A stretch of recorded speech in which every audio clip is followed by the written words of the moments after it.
د بلخ امنیه قومندانۍ د تیرو شپږو میاشتو په موده کې سلګونه کسان د جنایي جرمونو په تور باندې نیولي دي. د مسؤلینو په خبره همدا تیره اونۍ د بیلابیلو جرمونو په تور 20 تنه نیولي دي او دوسیې د څېړلو په حال کې دي. دوی دغه راز زیاتوي چې د تیرو شپږو میاشتو په موده کې د نیول شویو کسانو دوسیې به هم له څېړلو وروسته عدلي او قضایي ارګانونو ته وسپارل شي.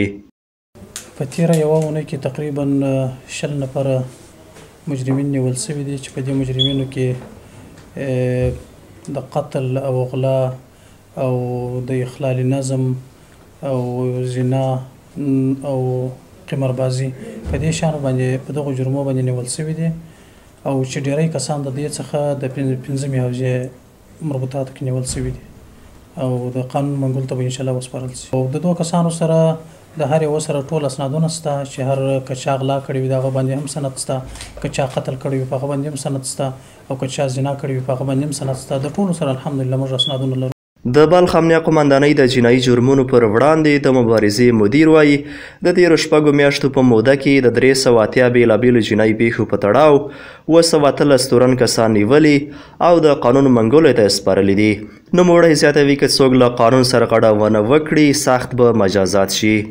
موږ دستاوردي او لاسته راوړنه په تیرو شپږو میاشتو کې 213 کسان په مختلفو پیښو کې نیول شوي دي.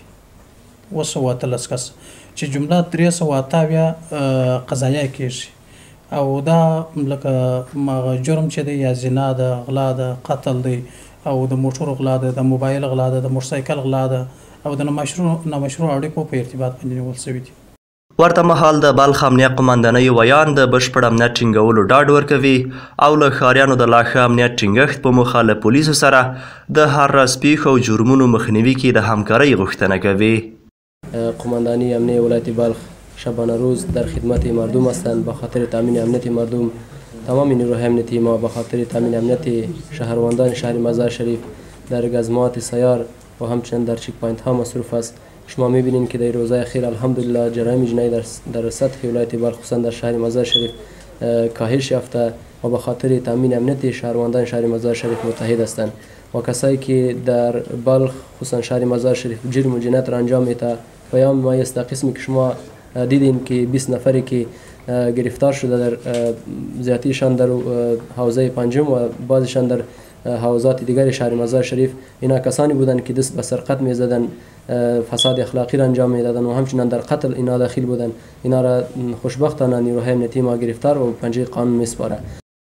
په داسې حال کې دا 20 کسیزه ډله مجرمین نیول کیږي چې د بلخ امنیتي مسؤلینو په خبره په مرکز مزار شریف ښار او ولسوالۍ کې په دې وروستیو کې د جنایي پیښو، غلا، اختطاف، وژنو کچه تر پخوا څو برابره ټیټه شوې ده.